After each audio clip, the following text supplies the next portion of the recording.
Big boss Kannada season 12ರಲ್ಲಿ ಬಂದಿರುವಂತಹ ಎಲ್ಲ ಸ್ಪರ್ಧಿಗಳಿಗೂ ಕೂಡ ಸಿಗ್ತಾ ಇರುವಂತಹ ಸಂಭಾವನೆಯ ಬಗ್ಗೆ ಒಂದು ಮಾಹಿತಿ ಸಿಗ್ತಾ ಇರುವಂತದ್ದು. ಸೊ ಹೀಗಾಗಿನೇ ಈ ಒಂದು ವಿಡಿಯೋನ ಮಾಡ್ತಾ ಇದ್ದೀನಿ. ಬನ್ನಿ ಹಾಗಾದ್ರೆ ಯಾವ ಸ್ಪರ್ಧೆಗೆ ಎಷ್ಟು ಹಣ ಸಿಗ್ತಾ ಇದೆ ಅನ್ನೋದರ ಬಗ್ಗೆ ಈ ವಿಡಿಯೋದಲ್ಲಿ ಮಾಹಿತಿನ ತಿಳಿಸ್ಕೊಡ್ತೀನಿ. ಅದಕ್ಕೂ ಮೊದಲು ಚಾನಲ್ ಅನ್ನ ಸಬ್ಸ್ಕ್ರೈಬ್ ಮಾಡ್ಕೊಂಡಿಲ್ಲ ಅಂತ ಹೇಳಿದ್ರೆ ಎಲ್ಲರೂ ಕೂಡ ಮಿಸ್ ಮಾಡದೆ ಈಗಲೇ ಚಾನಲ್ ಅನ್ನ ಸಬ್ಸ್ಕ್ರೈಬ್ ಮಾಡ್ಕೊಳ್ಳಿ. ಪಕ್ಕದಲ್ಲೇ ಒಂದು ನೋಟಿಫಿಕೇಶನ್ ಬೆಲ್ ಕೂಡ ಇರುತ್ತೆ, ಕ್ಲಿಕ್ ಮಾಡಿ ಆಲ್ ಅಂತ ಸೆಟ್ ಮಾಡಿ. ಬಿಗ್ ಬಾಸ್ ನಲ್ಲಿ ಸ್ಪರ್ಧಿಗಳಿಗೆ ವಾರಕ್ಕೆ ಸ್ಯಾಲರಿ ಇರುತ್ತೆ. ಹಾಗೇನೆ ಈ ಒಂದು ಸ್ಯಾಲರಿ ಏನಿದೆ ಅವರಿಂದ ಬಿಗ್ ಬಾಸ್ಗೆ ಬರುವಂತಹ TRP, ಹಾಗೇನೆ ಬಿಗ್ ಬಾಸ್ ಮನೆಯಲ್ಲಿ ಅವರು ಗೇಮ್ ಅನ್ನ ಹೆಂಗ್ ಆಡ್ತಾ ಇದಾರೆ, ಅವ್ರಿಗೆ ಎಷ್ಟು ಜನ ಫ್ಯಾನ್ ಬೇಸ್ ಇದಾರೆ, ಹೊರಗಡೆ ಅವರು ಎಷ್ಟು ಅರ್ನಿಂಗ್ ಅನ್ನ ಮಾಡ್ತಾ ಇದ್ರು, ಅಂದ್ರೆ ಬಿಗ್ ಬಾಸ್ಗೆ ಬರ್ಲಿಲ್ಲ ಅಂತ ಹೇಳಿದ್ರೆ ಪರ್ ಮಂತ್ ಅವರು ಎಷ್ಟು ಅರ್ನ್ ಮಾಡ್ತಾ ಇದ್ರು ಅದನ್ನ ಡಿವೈಡ್ ಮಾಡಿ ಪರ್ ವೀಕಿಗೆ ಅವರಿಗೆ ಸ್ಯಾಲರಿಯನ್ನ ಕೊಡ್ತಾರೆ. ಈ ಎಲ್ಲಾ ಅಂಶಗಳನ್ನ ಗಮನದಲ್ಲಿ ಇಟ್ಕೊಂಡು ಅವರಿಗೆ ಸ್ಯಾಲರಿನ ಕೊಡ್ತಾರೆ. So ಇವಾಗ ಬಿಗ್ ಬಾಸ್ ಮನೆಯಲ್ಲಿರುವಂತಹ ಎಲ್ಲಾ ಸ್ಪರ್ಧಿಗಳಿಗೆ ಎಷ್ಟು ಸ್ಯಾಲರಿ ಸಿಗ್ತಾ ಇದೆ ಈ ಪ್ರಕಾರವಾಗಿ ಬನ್ನಿ ನೋಡ್ತಾ ಹೋಗೋಣ. ಎಲಿಮಿನೇಷನ್ ಆಗಿರುವ ಸ್ಪರ್ಧಿಗಳ ಹೆಸರು ಕೂಡ ಇದರಲ್ಲಿ ಸೇರ್ಪಡೆ ಮಾಡಿದ್ದೀನಿ, ಯಾಕಂತಂದ್ರೆ ಎಲ್ಲರ ಬಗ್ಗೆ ಇನ್ಫಾರ್ಮೇಶನ್ ಇರ್ಲಿ ಅಂತ ಹೇಳಿ. ಸೊ ಮೊದಲನೇದಾಗಿ ಎಲಿಮಿನೇಟ್ ಆಗಿರುವಂತಹ ಕರಿಬಸಪ್ಪ ಮತ್ತು ಅಮಿತ್ ಪವಾರ್. ಇವರಲ್ಲಿ ಕರಿಬಸಪ್ಪ ಅವರ ಪರ್ ವೀಕ್ ನ ಸ್ಯಾಲರಿಯನ್ನ ನೋಡ್ತಾ ಹೋಗೋದಾದ್ರೆ ಪ್ರತಿ ವಾರಕ್ಕೆ ಅವರಿಗೆ 15,000 ಸೊ ಎಷ್ಟು ಸಂಭಾವನೆ ಸಿಗ್ತಾ ಇತ್ತು ಅನ್ನುವಂತಹ ಒಂದು ಮಾಹಿತಿ ಇದೆ. 15,000 ಆಸುಪಾಸು ಇರುತ್ತೆ. ಸೊ ಈ ರೀತಿಯಾಗಿ ಒಂದು ಮಾಹಿತಿ ಇತ್ತು. ಹಾಗೇನೆ ಅಮಿತ್ ಪವಾರ್ ಇವರಿಗೆ 15ರಿಂದ 20,000 ಸೊ ಈ ರೇಂಜಿಗೆ ಪ್ರತಿ ವಾರಕ್ಕೂ ಕೂಡ ಸಂಭಾವನೆ ಸಿಗ್ತಾ ಇತ್ತು ಅನ್ನೋದರ ಬಗ್ಗೆ ಮಾಹಿತಿ ಸಿಗ್ತಾ ಇದೆ. ಇನ್ನು ನೆಕ್ಸ್ಟ್ ಎಲಿಮಿನೇಟ್ ಆಗಿರುವಂತಹ ಅಶ್ವಿನಿ SN ಹಾಗೇನೆ ಮಂಜು ಭಾಷಿಣಿ ಇವರನ್ನ ನೋಡ್ತಾ ಹೋಗೋಣ. ಮೊದಲನೇದಾಗಿ ಅಶ್ವಿನಿ SN ಅವರನ್ನ ನೋಡೋದಾದ್ರೆ ಇವರಿಗೆ ಪ್ರತಿ ವಾರಕ್ಕೆ 20,000ದಿಂದ 25,000 ಸೊ ಈ ರೇಂಜ್ ಅಲ್ಲಿ ಸಂಭಾವನೆ ಸಿಗ್ತಾ ಇತ್ತು ಅನ್ನುವಂತಹ ಮಾಹಿತಿ ಇದೆ. ಇನ್ನು ನೆಕ್ಸ್ಟ್ ಮಂಜು ಭಾಷಿಣಿ ಅವರದನ್ನ ನೋಡ್ತಾ ಹೋಗೋದಾದ್ರೆ 25,000ದಿಂದ 30,000 ಇಷ್ಟರ ನಡುವೆ ಇವರಿಗೆ ಸಂಭಾವನೆ ಪ್ರತಿ ವಾರ ಕೂಡ ಸಿಗ್ತಾ ಇತ್ತು ಅನ್ನುವಂತಹ ಮಾಹಿತಿ ಇದೆ. ಹಾಗೇನೆ ಈಗಾಗಲೇ ಎಲಿಮಿನೇಟ್ ಆಗಿ ಬಿಗ್ ಬಾಸ್ ಮನೆಯಿಂದ ಹೊರಗಡೆ ಹೋಗಿರುವಂತಹ ಮಲ್ಲಮ್ಮ ಅವರಿಗೆ ಪ್ರತಿ ವಾರವೂ ಕೂಡ 20,000ದಷ್ಟು ಸಂಭಾವನೆ ಸಿಗ್ತಾ ಇತ್ತು ಅನ್ನುವಂತಹ ಮಾಹಿತಿ ಇದೆ. ತುಂಬಾನೇ ಪಾಪ್ಯುಲರ್ ಕೂಡ ಇದ್ರು ಅವರು. ಹಾಗೇನೆ ಇವರಿಗೆ ಒಳ್ಳೆಯ ಸಂಭಾವನೆ ಕೂಡ ಸಿಗ್ತಾ ಇತ್ತು ಬಿಗ್ ಬಾಸ್ ಮನೆಯಿಂದ ಪ್ರತಿ ವಾರಕ್ಕೆ ಅನ್ನುವಂತಹ ಮಾಹಿತಿ ಇದೆ. 20,000 ಅಂದಾಜು. ಇನ್ನು ನೆಕ್ಸ್ಟ್ ಡಾಗ್ ಸತೀಶ್ ಅವರಿಗೆ ಬಿಗ್ ಬಾಸ್ ಮನೆಯಲ್ಲಿ 25,000ದಷ್ಟು ಸಂಭಾವನೆ ಸಿಗ್ತಾ ಇತ್ತು ಅನ್ನುವಂತಹ ಮಾಹಿತಿ ಇದೆ. ಇದರ ಆಸುಪಾಸು ಇರುತ್ತೆ ಅನ್ನುವಂತಹ ಇನ್ಫಾರ್ಮೇಶನ್ ಕೂಡ ಇದೆ. ಒಟ್ಟಾರೆಗೆ ಒಂದು ಅಂದಾಜು ಅಂತ ಬರೋದಾದ್ರೆ 25,000 ಅಂತ ನೀವು ಇದನ್ನ ಕನ್ಸಿಡರ್ ಮಾಡಬಹುದು.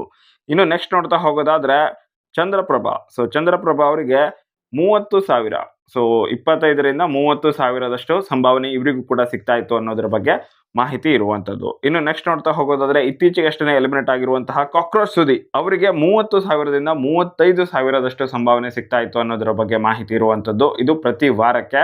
ಸ್ಟಾರ್ಟಿಂಗ್ ಅಲ್ಲಿ ತುಂಬಾನೇ ಚೆನ್ನಾಗಿನ ಎಂಟ್ರಿನ ಕೊಟ್ರು, ಬಟ್ ಅಷ್ಟೊಂದು ಸಕ್ಸಸ್ ಆಗ್ಲಿಕ್ಕೆ ಆಗಿಲ್ಲ ಬಿಗ್ ಬಾಸ್ ಮನೆಯಲ್ಲಿ. ಇಲ್ಲ ಅಂತಂದ್ರೆ ಇವಾಗ ಇನ್ನೂ ಕೂಡ ಜಾಸ್ತಿ ಆಗ್ತಾ ಇತ್ತು. ಇನ್ನು ನೆಕ್ಸ್ಟ್ ನೋಡ್ತಾ ಹೋಗೋದಾದ್ರೆ ಬಿಗ್ ಬಾಸ್ ಮನೆಯಲ್ಲಿರುವಂತಹ ಧ್ರುವಂತ್ ಅವರಿಗೆ 25,000ದಿಂದ 30,000 ಈ ರೇಂಜ್ ಅಲ್ಲಿ ಸಂಭಾವನೆ ಸಿಗ್ತಾ ಇದೆ ಪ್ರತಿ ವಾರದಲ್ಲಿ ಅನ್ನುವಂತಹ ಮಾಹಿತಿ ಇರುವಂತದ್ದು. ನೆಕ್ಸ್ಟ್ ಗಿಲ್ಲಿ ನಟ ಬರೋಬ್ಬರಿ 45,000ದಿಂದ 55,000 ಸೊ ಈ ರೇಂಜ್ ಅಲ್ಲಿ ಇವರಿಗೆ ಪ್ರತಿ ವಾರವೂ ಕೂಡ ಸಂಭಾವನೆ ಸಿಗ್ತಾ ಇದೆ ಅನ್ನುವಂತಹ ಮಾಹಿತಿ ಇದೆ. ಇವಾಗ ಜಾಸ್ತಿ ಕೂಡ ಆಗಿರಬಹುದು. ರೀಸೆಂಟ್ ಆಗಿ ಎಷ್ಟು ಪೇಮೆಂಟ್ ಇದೆ ಅದ್ರ ಬಗ್ಗೆ ಅಪ್ಡೇಟ್ ಸಿಕ್ಕಿದಾಗ ನಾನು ಅದರ ಅಪ್ಡೇಟ್ ಮಾಡ್ತೀನಿ. ಇದು ಹಳೆಯ ಒಂದು ಲಿಸ್ಟ್ ಆಗಿರುವಂತದ್ದು. ಅಂದ್ರೆ ಬಿಗ್ ಬಾಸ್ ಮನೆಗೆ ಎಲ್ಲಾ ಸ್ಪರ್ಧಿಗಳು ಬಂದಾಗ ಮೊದಲ ಒಂದೆರಡು ವಾರದಲ್ಲಿ ಇವರಿಗೆ ಎಷ್ಟು ಸಂಭಾವನೆ ಇತ್ತು ಅದರ ಬಗ್ಗೆ ಲಿಸ್ಟ್ ಆಗಿದೆ. ಇನ್ನು ನೆಕ್ಸ್ಟ್ ರಾಶಿಕಾ ಶೆಟ್ಟಿ ಅವರು ಇವರಿಗೆ 25,000ದಷ್ಟು ಸಂಭಾವನೆ ಬಿಗ್ ಬಾಸ್ ಮನೆಯಲ್ಲಿ ಪ್ರತಿ ವಾರವೂ ಕೂಡ ಸಿಗ್ತಾ ಇದೆ ಅನ್ನುವಂತಹ ಇನ್ಫಾರ್ಮೇಶನ್ ಇರುವಂತದ್ದು. ಇನ್ನು ನೆಕ್ಸ್ಟ್ ನೋಡ್ತಾ ಹೋಗೋದಾದ್ರೆ ಅಭಿಷೇಕ್ ಶ್ರೀಕಾಂತ್ ಇವರು ಬಿಗ್ ಬಾಸ್ ಮನೆಯಲ್ಲಿ ತುಂಬಾನೇ ಚೆನ್ನಾಗೇನೆ ಗೇಮ್ ಅನ್ನ ಆಡುವಂತಹ ಎಲ್ಲಾ ಪೊಟೆನ್ಶಿಯಲ್ ಅನ್ನ ಇದ್ಕೊಂಡು ಕೂಡ ಅಷ್ಟಾಗಿ ಪರ್ಫಾರ್ಮೆನ್ಸ್ ಅನ್ನ ಕೊಡ್ತಾ ಇಲ್ಲ. ಸೊ ಹೀಗಾಗಿ ಇವರಿಗೆ 30,000 ಆಸುಪಾಸಲ್ಲಿ ಸಂಭಾವನೆ ಸಿಗ್ತಾ ಇದೆ ಅನ್ನುವಂತಹ ಮಾಹಿತಿ ಇದೆ. ಇನ್ನು ನೆಕ್ಸ್ಟ್ ಸ್ಪಂದನಾ ಸೋಮಣ್ಣ ಅವರು ಇವರಿಗೆ 30ರಿಂದ 35,000 ಪ್ರತಿ ವಾರವೂ ಕೂಡ ಸಂಭಾವನೆ ಸಿಗ್ತಾ ಇದೆ ಅನ್ನುವಂತಹ ಮಾಹಿತಿ ಇದೆ. ಇತ್ತೀಚೆಗೆ ಸ್ವಲ್ಪ ಗೇಮ್ ಅನ್ನ ಚೆನ್ನಾಗಿ ಆಡೋದಕ್ಕೆ ಶುರು ಮಾಡ್ಕೊಂಡಿದ್ದಾರೆ ಕೂಡ, ಜಾಸ್ತಿ ಕೂಡ ಆಗಿರಬಹುದೇನೋ. ಇನ್ಫಾರ್ಮೇಶನ್ ಸಿಕ್ಕಿದಾಗ ಅದನ್ನ ಅಪ್ಡೇಟ್ ಮಾಡ್ತೀನಿ. ಇನ್ನು ನೆಕ್ಸ್ಟ್ ಜಾನ್ವಿ ಅವರಿಗೆ ಬಿಗ್ ಬಾಸ್ ಮನೆಯಲ್ಲಿ 30,000ದಷ್ಟು ಸಂಭಾವನೆ ಸಿಗ್ತಾ ಇದೆ ಅನ್ನುವಂತಹ ಮಾಹಿತಿ ಇದೆ. ಇದರ ಆಸುಪಾಸಲ್ಲೇನೆ ಇವರ ಸಂಭಾವನೆ ಇದೆ ಅನ್ನುವಂತಹ ಮಾಹಿತಿ ಇದೆ. ಇನ್ನು ಧನುಷ್ ಗೌಡ ಅವರು ಇವರಿಗೆ ಬಿಗ್ ಬಾಸ್ ಮನೆಯಲ್ಲಿ ಬರೋಬ್ಬರಿ 40ರಿಂದ 45,000ದಷ್ಟು ಸಂಭಾವನೆ ಸಿಗ್ತಾ ಇದೆ ಅನ್ನುವಂತಹ ಮಾಹಿತಿ ಇದೆ. ಇವರು ಕೂಡ ತುಂಬಾನೇ ಪಾಪ್ಯುಲರ್ ಆಗಿರುವಂತಹ ನಟ ಮತ್ತು ಬಿಗ್ ಬಾಸ್ ಮನೆಯಲ್ಲೂ ಕೂಡ ಟ್ರೋಫಿನ ವಿನ್ ಆಗುವಂತಹ ರೇಸಲ್ಲೂ ಕೂಡ ಇದ್ದಾರೆ. ಇನ್ನು ನೆಕ್ಸ್ಟ್ ಕಾವ್ಯ ಶೈವ ಇವರಿಗೆ 35,000ದಷ್ಟು ಸಂಭಾವನೆ ಪ್ರತಿ ವಾರವೂ ಕೂಡ ಸಿಗ್ತಾ ಇದೆ ಅನ್ನುವಂತಹ ಮಾಹಿತಿ ಇದೆ. ಒಂದು ಒಳ್ಳೆಯ ಸ್ಯಾಲರಿ ಅಂತಾನೆ ಹೇಳಬಹುದು. ಇನ್ನು ನೆಕ್ಸ್ಟ್ ನೋಡ್ತಾ ಹೋಗೋದಾದ್ರೆ ಮಾಳು ನಿಪ್ನಾಳ್ ಅವರು ಇವರಿಗೆ 25,000ದಿಂದ 30,000 ಈ ರೇಂಜ್ ಅಲ್ಲಿ ಸಂಭಾವನೆ ಸಿಗ್ತಾ ಇದೆ ಅನ್ನುವಂತಹ ಮಾಹಿತಿ ಇದೆ.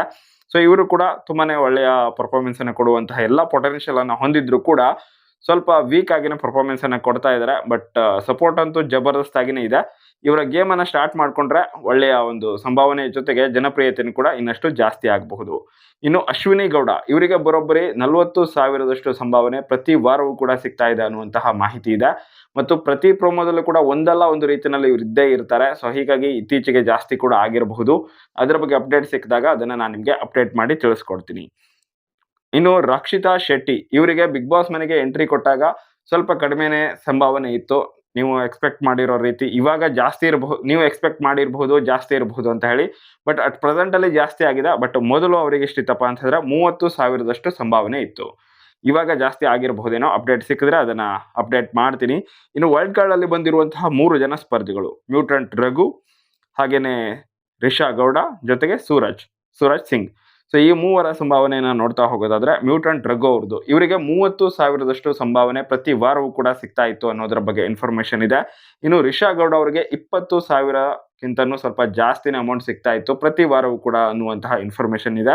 ಹಾಗೇನೆ ಸೂರಜ್ ಸಿಂಗ್ ಇವರಿಗೆ 25,000ಕ್ಕಿಂತನೂ ಹೆಚ್ಚಿನ ಸಂಭಾವನೆ ಪ್ರತಿ ವಾರವೂ ಕೂಡ ಸಿಗ್ತಾ ಇತ್ತು ಅನ್ನೋದರ ಬಗ್ಗೆ ಇನ್ಫಾರ್ಮೇಶನ್ ಇರುವಂತದ್ದು.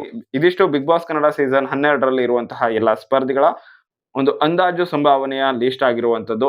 ಈ ಇನ್ಫಾರ್ಮೇಶನ್ ಏನಿದೆ ಇದು ಬಿಗ್ ಬಾಸ್ ಕನ್ನಡ ಸೀಸನ್ 12 ಶುರುವಾದಂತಹ ಮೊದಲ 2 ವಾರದಂದು ಎಲ್ಲಾ ಸ್ಪರ್ಧಿಗಳಿಗೂ ಕೂಡ ಸಿಗ್ತಾ ಇದ್ದಂತಹ ಸಂಭಾವನೆಯ ಒಂದು ಪಟ್ಟಿ ಆಗಿರುವಂತದ್ದು. ನಿಮ್ಗೇನಾದ್ರೂ ಇವಾಗ ಬಿಗ್ ಬಾಸ್ ಕನ್ನಡ ಸೀಸನ್ 12ರ 8ನೇ ವಾರದ ನಂತರ, ಅಂದ್ರೆ ಇವಾಗ ಪ್ರೆಸೆಂಟ್ ಅಲ್ಲಿ 8ನೇ ವಾರ ನಡೀತಾ ಇದೆಯಲ್ವಾ, ಈ ವಾರ ಅಥವಾ ಈ ವಾರದ ನಂತರ ಇಲ್ಲೇ ತನಕ ಇರುವಂತಹ ಎಲ್ಲಾ ಸ್ಪರ್ಧಿಗಳ ಬಗ್ಗೆ ಅಟ್ ಪ್ರೆಸೆಂಟ್ ಅಲ್ಲಿ ಅವರಿಗೆ ಎಷ್ಟು ಸ್ಯಾಲರಿ ಸಿಗ್ತಾ ಇದೆ, ಸೊ ಇದನ್ನ ತಿಳ್ಕೊಳ್ಳುವಂತಹ ಕುತೂಹಲ ಇದ್ರೆ ದಯವಿಟ್ಟು ಕಮೆಂಟ್ ಮಾಡಿ. ಅದ್ರ ಬಗ್ಗೆ ಕೂಡ ಸಾಧ್ಯವಾದಷ್ಟು ಇನ್ಫಾರ್ಮೇಶನ್ ಅನ್ನ ಕಲೆಕ್ಟ್ ಮಾಡಿ ಅದ್ರ ಬಗ್ಗೆ ಕೂಡ ಒಂದು ಡೆಡಿಕೇಟೆಡ್ ಆಗಿ ವಿಡಿಯೋ ಮಾಡುವಂತಹ ಪ್ರಯತ್ನ ಖಂಡಿತವಾಗ್ಲೂ ಇದ್ದೇ ಇರುತ್ತೆ.